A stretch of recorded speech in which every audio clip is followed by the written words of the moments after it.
Hello and welcome to Show. We have made it to our 5th episode. If you watched the pilot, I said there'd be at least 5 episodes, but the format has changed so much since the first episode. Is it even the same show? Yes. Yesterday was Bob Dylan's 80th birthday, so I decided to do a podcast, and today I'm going to do an unboxing. I do have a new t-shirt, and we have new business cards. Don't worry, the old logo is still there as well, but we're trying the dark mode to our light mode, if it works. If you're interested in a shirt, maybe, I don't know. I have no idea if anyone thinks what I do is good. QualityAttempted@gmail. Also, give us a like and a follow. Just follow us on Instagram. There's no need to like anything. What's there to like? So today I'm going to go through all of my Bob Dylan collection. It's not as big as other people's, but I'm going to go through them one by one. If I had more, I guess it would be a little harder to do this. The collection may be growing, maybe not. I'm not really sure at this point. I do like the bootleg series are my favorite, so I do go through those, as well as this massive box here, which isn't even in the frame, but trust me, about 20 minutes of the video is just this one box. I've been a very big Bob Dylan fan for the last few years. It's picked up, but I can go back to somewhere 2002 or 3 from when I watched The Big Lebowski. Last year, some friends got me a record player. I had once a record collection and had to sell it for reasons, and I was interested in getting back into it, and my hand was forced when a record player was purchased for me. So the first thing I went out and got was, of course, Bob Dylan on mono, which was an excellent price for 8 vinyls. Excellent price. So I want to show that to you today, and yeah, it's going to be a little more of just a Bob Dylan episode. So if you don't like people talking during the unboxing, I would highly recommend muting it, because I think I talk the entire time. So if you're not into Bob Dylan either, you probably won't want to watch this. But if you're a Bob Dylan fan finding this for the first time, well, there goes volume 8. The most rare one just fell off the table. But are we going to cut it? No, we're going to keep it, because we keep it real here on Quality Attempted. If you can't tell, the story of the life. The t-shirt can't even keep it together. So stick around as we cover my collection of Bob Dylan for his 80th birthday. We're going to be looking at the Bob Dylan original mono recordings. Yes, the first vinyl I bought. We have the side, we have the back, and we have the youth. So I originally had the CD set a long time ago, but as I've said before, I like the size of the records and the book. So we have the first album here. Very nice and all that stuff. One of the things I really like is they put a lot of effort into this, so they give you, the static sleeve, or static preventing sleeve, not the static sleeve.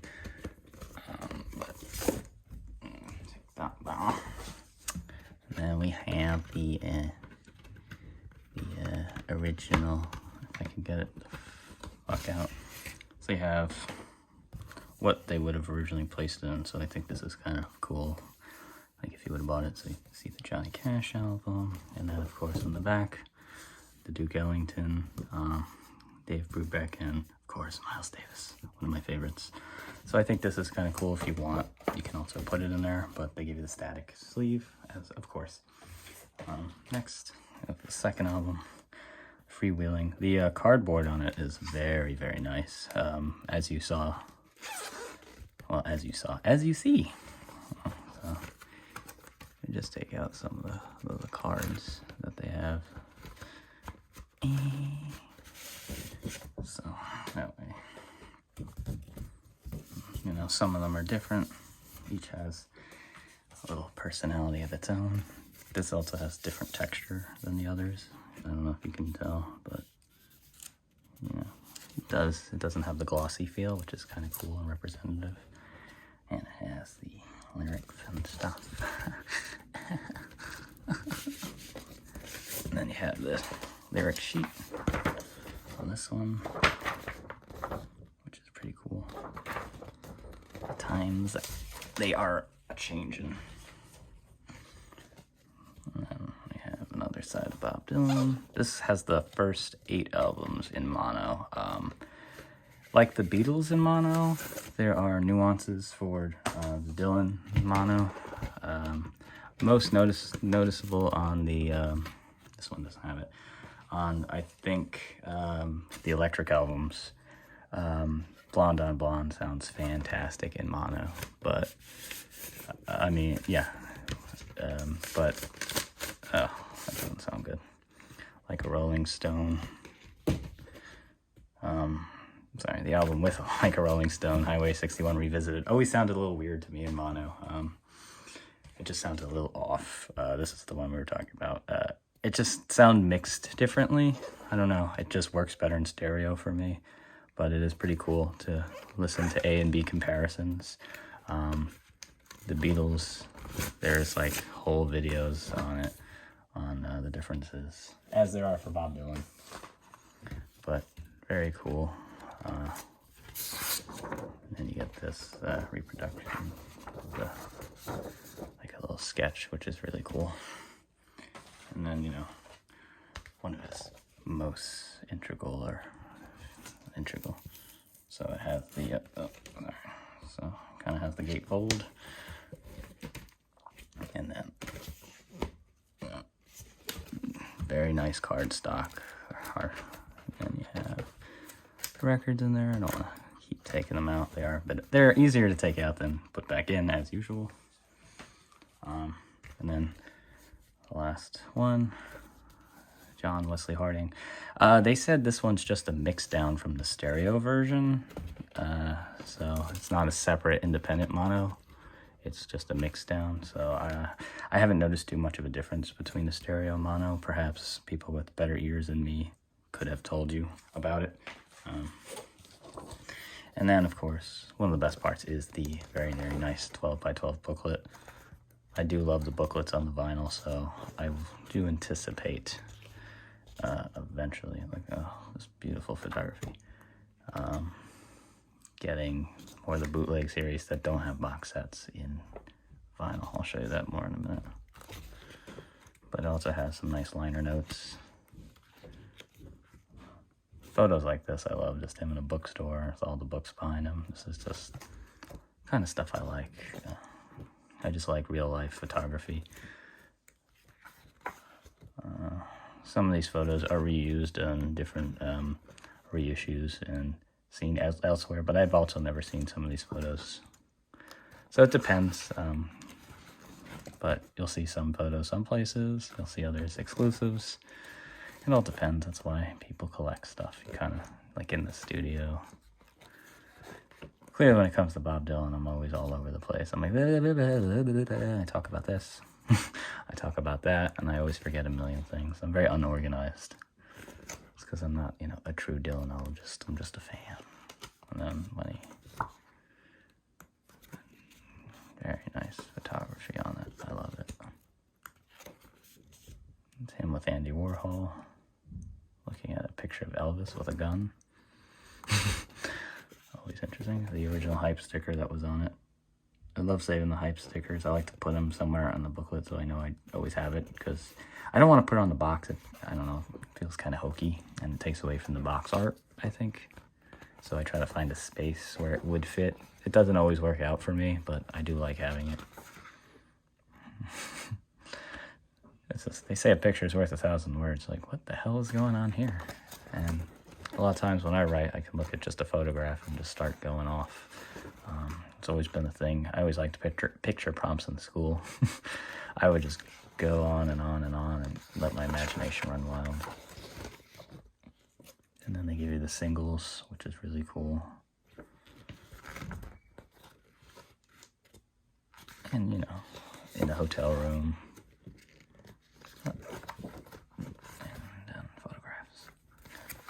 Gonna move on to the bootleg series next. Starting with volume 8, they did this deluxe edition in this box, which I really like this size. It's a little smaller than the vinyl, because if you get the vinyl, you get less content usually on them, but the size is usually really nice. The CDs, they put everything on, so they come with 2 books. A lot of people were upset when this came out because it was a 2-disc, and then this was the limited edition 3-disc with some more books, with the book for $130, which is a lot for 3 discs, especially one extra disc with some extra content. But this is like the sequel to the volumes 1 through 3. It was kind of like a overview of a longer period. So it kind of just does like a greatest hits of 1989 to 2006. Probably in his catalog, the period that's most rich that needs to be delved into, probably after they go into the 80s, would be this. There's a lot of good stuff in here. If you look on the forums, it's a lot of people's favorite. So this one is very out of print. The thing that makes it very special is this book, Rare Cool Stuff. They're on Facebook, I looked them up, but they put this together. This was their first one, and it's all the singles that Bob Dylan's had up until this point. So I thought that was pretty incredible. Different countries, just a compilation, and I think that's pretty awesome. Bob Dylan doesn't have the best artwork for his album covers, but still, as a fan of his, I do like. I like the fact that it's all in this one package. So you know, I don't have the need to find all these singles. So it's kind of cool to just see history unfold in front of you. Go through his career single by single. Because I think they did a Japanese box set of all the singles, which I was like, I don't think I want to pay. I think it was 100 and something. I was like, no. But there are a lot of times single box sets, which are really, really cool. I think the Beatles did one. I know Blondie did one. A lot of artists do it. Pretty cool. So you know, they put a lot of work into these booklets, so I think it's worth it. And they say they're like one-off runs, so I like picking them up before they get too expensive, because you know, eventually when they'll sell out, very, very expensive. But you also have some of those photos that you see not in there, photos from the period that may have not made it, and sometimes it's alternate artwork, which is really cool.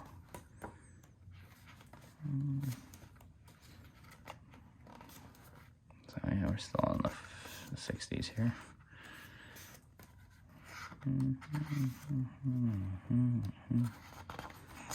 I play the song, but you know, YouTube would say, oh, you flag it, so I can hum the songs, right? Or you can imagine it, or just play it yourself.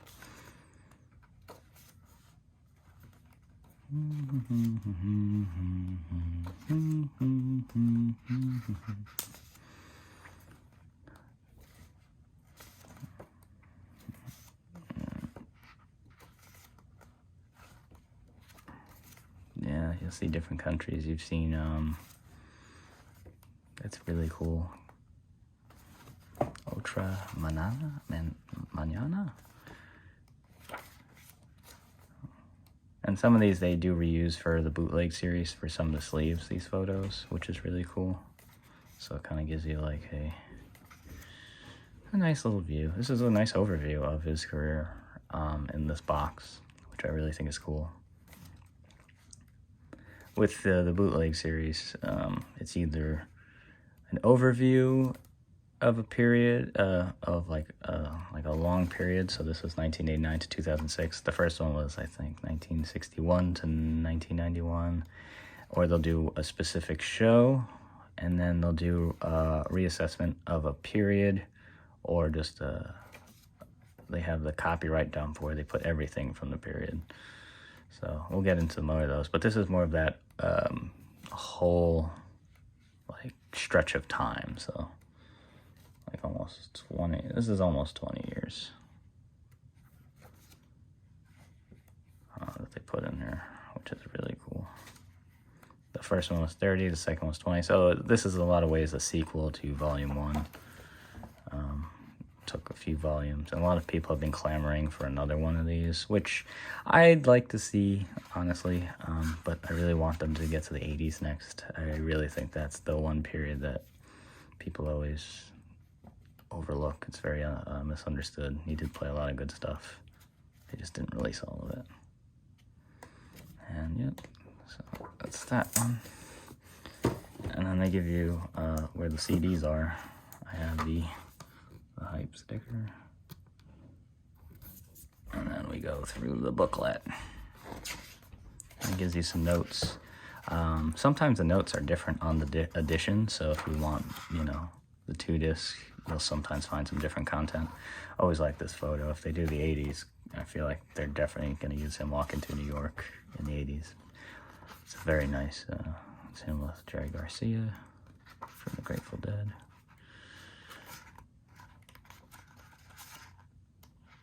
So yeah, this is like an older Bob Dylan set. So 1989 is when Oh Mercy came out, and 2006 to modern times.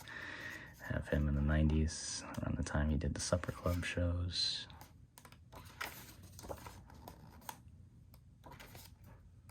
And then they'll give you comments on the tracks. They had a thing that I was online a couple of months ago. It was like or it was last year. It was rejected liner notes. I was like, rejected liner notes. I have them somewhere as a PDF. So this has outtakes, some live stuff, and a lot of alternate takes. Oh Mercy is covered very nicely in this set, but there's probably still more. And then you open it up, and then you have the discs themselves, which they have like this bootleg feel to them. So this is volume 8. It's the first of these deluxe. So volume 9, they did a bunch of demos. They did it on CD and vinyl. The vinyl is very out of print. I'm hoping they re-release it at some point so I can get it for a reasonable price. And for volume 10, they decided to do the reassessment. This is the first reassessment. One of his most maligned albums was Self-Portrait, so they decided to do another Self-Portrait, and Bob Dylan drew this. So this is the reassessment box, 1969 to 1971. This was in 2 discs, and then they did the 4-disc. So this actually has the original Self-Portrait album to compare it to, the full show from the Isle of Light, my favorite concert of all time, and then this is on the standard 2-disc, as well as there's a smaller booklet. But this is my favorite period. I think 2 years ago they did volume 15 with Johnny Cash, which has some overlap if you put the 2 sets together with the copyright dump, and then they did the 1970 box too. Oh, excuse me, that covers some stuff. It's some of the Dylan releases, they have stuff that overlaps, but they will tell you, so it is nice. So we have you know, another Self-Portrait, and I kind of like that they have like on the canvas this famous album. And then the guy that wrote What Is This Shit wrote the liner notes to this, so it's pretty cool. They brought him back, and they talk about what he was going through at this period. This is right after the Basement tapes, so there was a Basement tapes box set that came out after this, which I do not have. I did have, but I will get again, where he pretty much just went back to basics and got back into recording music. You know, famous concert, and you'll see George Harrison at this concert. That's Barbara Bach, I believe. I'm not sure. Yeah, so it's George Harrison, John Lennon, and Ringo all came out to see him at this concert. He went to this instead of going to Woodstock, so that's always an interesting choice. But he also didn't know how big Woodstock was going to be, so he's like, well, so I think he showed up to the 94 or 99. It's him with Johnny Cash. They had another bootleg series covered just the Johnny Cash period and some of the stuff from 1967. But, you know, this is when he has his country voice. He wasn't smoking. It was a different Bob Dylan at this point. So he was kind of rested and relaxed. And I love when they do this. They'll show you like the original tapes that they used, like the original notes. It's all very, very well preserved. So it's like a little piece of history. And then what's really cool is on the liner notes, they'll tell you what album. So this is from 3 different albums to create this Self-Portrait, but they kind of were recorded very close together, but not the same sessions. The Isle of Light concert, that's that suit he wore, and just everyone was like, what, okay, this is Bob Dylan? This is what he sounds like now? All right. And it would become a trend. The original Self-Portrait album they have on 1 disc, They later would, this is the first time I think it was remastered, so it was kind of a big deal because it was always ignored. And then they have, so some of the packaging sometimes is a little elaborate. But, so this album, the self-portrait, you can get a little easier now, these two, and then the exclusive disc, which makes this probably worth it, is the Isle of Wight concert. I'm hoping that they would do a vinyl. Maybe they did for Record Store Day. I would love to get that full concert. I think it was supposed to be a show. It was supposed to be an album, and they kind of canceled it. And then time passes so slowly. So that's all saved. I used to have this set too, which has every single album up until a point. It was called the Complete Album Collection Volume 1. They put Volume 1, which was cool, because, you know, it was outdated about a month after it came out. He had more stuff already, so. So photos by John Cohen. And different periods, he has different photographers with him. So it's kind of cool to see what he was, you know, the atmosphere he was around when he was recording. So you kind of get a sense of, okay, like he, very farm-like, very folk, very rustic feeling when he was recording, I guess, this period. And I guess Americana type stuff. Went back to roots or something. I don't know. People could articulate it significantly better than I could do in an unboxing video. I'm just doing it as I do it.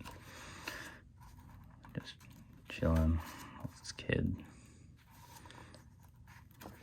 So this is always very nice. They kind of just have him in his element in between recording. I think this overlaps a lot with his period of the Basement Tapes, I believe, because they will do sets later that explore similar territory. Him with Bob Johnson. I believe that's Bob Johnson. But yeah, some of the photography is just so beautiful. I'm a very big fan of photography, and at least photography books too. Especially prints. A lot of stuff you'll see digital now, but I really do like physical photographs. Something very special to it. Well, and with Johnny Cash and Bob Johnson. And they have some videos on YouTube. They talk about them meeting, because they, in between the documentaries, if it's a smaller period, they'll just give it to, they reuse this as an album cover. They'll do like these 20-minute YouTube documentaries, which are very nice and informative, but they're like, I guess, the less, not less interesting, but I guess I think they don't have as much material. So a 20-minute piece versus an hour and a half, I guess. So I guess. But yeah, so they'll have some marketing material around 1969. Oh, he's coming back. Who is this guy? I think that's so cool. They give you the press kits, almost. So you get a feeling of, you know, what it would be like around the time that this came out. Like, if you went into a store or in different countries. Will you be at the Isle of Wight on August 31st? Bob Dylan will. And, you know, they had, Self-Portrait had a few songs from the Isle of Wight concert, and then another Self-Portrait uses different songs from that same concert, but gives you the full concert as well. So it is kind of cool. That concert was very integral to it, although he did mess up a lot of his own songs, like the words. It seems like he fumbled on lines. Doesn't stop it from being my favorite concert, even though he messed up a lot of lines in different songs, but still, it's the most soulful performance on It Ain't Me and my all-time favorite version of Highway 61. So these pieces are very nice sometimes when you listen to it, and you can just, you know, go through what the artist was going through, see what they were seeing, the images, and the hype sticker. First complete recording. And I really like this on the back. They kind of, these are the two, and then the Bob's Greatest Hits, even though I've never seen that one. But so the last one that I have so far is 14. This is when they kind of do, this is like a preemptive copyright dump, because in Europe they have a 50 years if it's not released, goes into public domain. So This is all just blood on the tracks. Every single take that he did in New York. The Minneapolis takes were lost, so they just remixed the original album ones. But the story goes is he recorded the album, it was ready for press, and he played it for his brother, and his brother said, I don't think you should release this. This is kind of morbid and depressing. Or he said something like that. So Bob Dylan hastily re-recorded half the album with a different band, and only the original takes on the album are available, so they don't have the full sessions. But this has the complete New York sessions. The original, I think, what's the word? They had a leaked one, or I forget the word, but it went out for a lot of money, like the original version, before it went to press. I don't know what I'm talking about, do I? So this one was my favorite, probably my favorite album. Very interesting period. It's like, I think he was going for his divorce, but this was his return to form. And this box is mainly the same song, like 8, 10, 12 times. They first did it on Cutting Edge for volume 12, which was everything he did. There was 3 different versions, an 18 disc, yes, I said that right, 18, to cover everything he did from 1965 to 1966. That's Dennis Hopper. So he did that, and then they did a 6-disc version in a similar box to these, but the 18-disc box was huge, and then they did a smaller 6-disc and a 2-disc.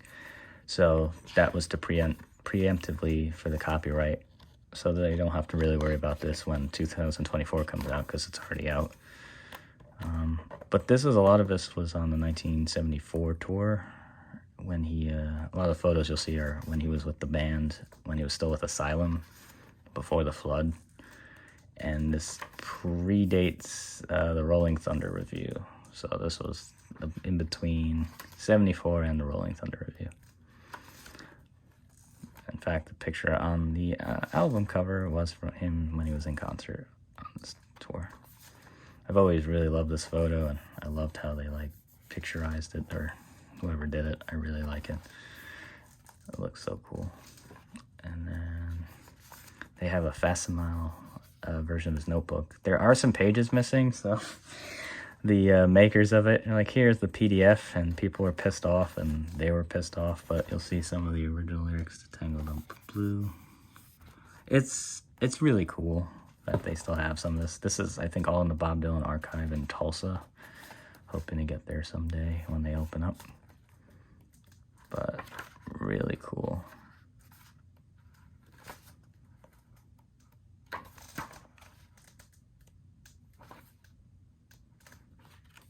I mean, it'd been cool if you imagine a more expensive set, they probably would have just reproduced the small notebook, which would have been really nice.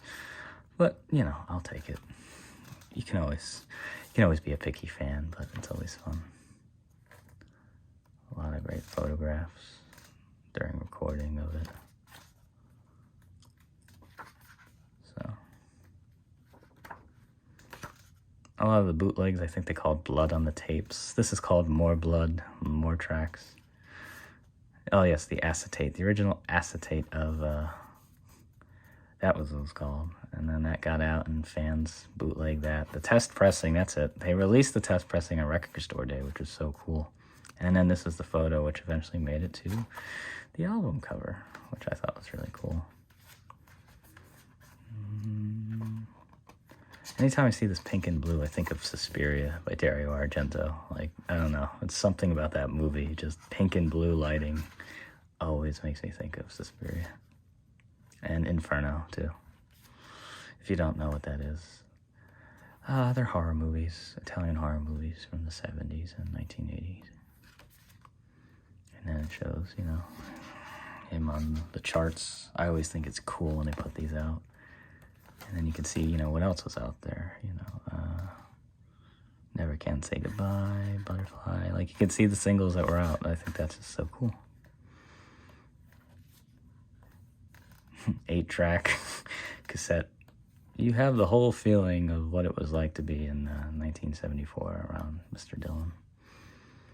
So I really, really enjoy all of these sets. I hope they keep making them, although they're limited. They're going to keep making them as long as people buy them. you know, Original People magazine from a big fan of, you know, I think magazines, popular culture stuff is a really good way into getting into being in that time period. It's just me as a creative. I like surrounding myself with articles if I'm going to write a story in the past. I like to feel like I'm there, so I kind of surround myself with stuff that would make me feel like I was there. And they give you an introduction and a hype sticker. I should get better at this. So yeah, you have like 20 versions of the same song. This is not for everyone. This is more for the hardcore. They had a 1-disc version, which will just have the best of the alternate takes. They like curated, so some of the producers like doing a curated version of a period versus giving you everything. Because when it's everything, it can be very overwhelming, and you're like, okay, what the hell? What am I listening to? So they have that. But I like getting the deluxe set, and then, you know, if I want to start with the curated tracks, I can always make a playlist. And if I want to dive deeper, I always have it, you know. I do track by track. And some of this, it's just nice to have, you know, take 1, take 2. And when I listen to it, you see songs develop and you see him develop. It's like being in the studio with him, which is so cool to see. Like, if you're into seeing an artist develop songs and how he changes it from take to take, or lyrics he drops or lyrics he adds. Or, you know, when it was, did you like it better acoustic or do you like it with a band? All of his songs, I feel like, are a constant works in progress. And some of them, you're like, well, this one was good. Why didn't you go with that one? And then you're like, well, it's here, so it's not the version that they may play all the time, but it's here. So I do like that as a preservation. Menu. I'm telling you, old photography. Or not old photography, just photography. And it gives you a list by list breakdown. I don't know if you can read the words, but yeah. So if you want a little closer look, buckets of rain, buckets of rain, buckets of rain. If you see her, say hello, up to me, you know. Some of the songs that you won't see in other places have been released to other, there are repeats on other bootleg series, so, but this gives you everything of this period in its form that's available. I have to emphasize that, that's available.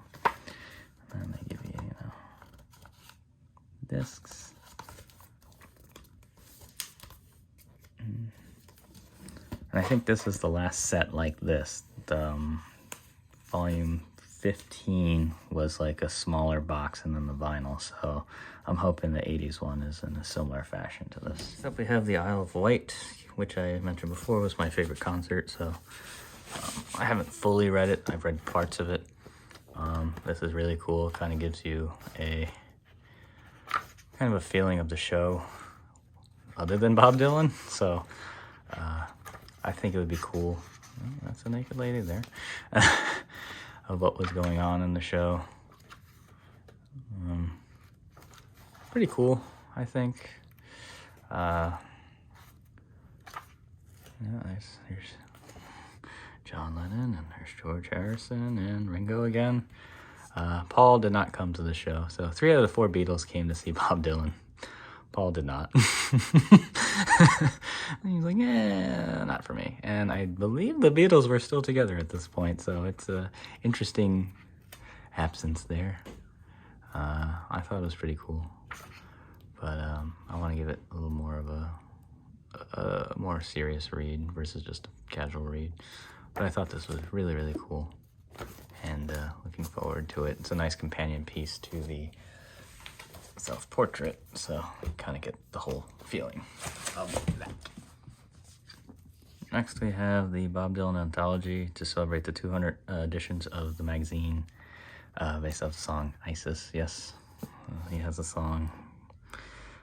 So they talk about that. The main reason I got this was they had, which I thought was cool in print, they tell you the best version of the available between SACDs and all the different versions, or at least the regular CD versions. What's the best sounding version? So they'll have it listed, like the original mono recordings seem to be the superior version. for Blonde on Blonde. They like Blonde on Blonde. They like the 1999 stereo mix. Complete album collection. It's kind of cool when you get this insane as a fan in terms of sound quality. That is definitely true. The Street Legal 2003 mix.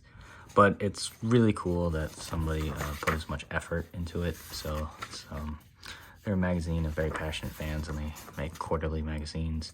They also have the top times he played the song. The Bob Dylan website's very helpful too, so if you ever want to know what songs he played live, it's a very good resource as well. And then the final book, which is more of a resource to me, I got this a smaller bookstore. All the essential interviews, so different magazines. Kind of nice, you know, not as picture filled, but nice text base based on, you know, a fan's point of view, and as well just different Dylan interviews.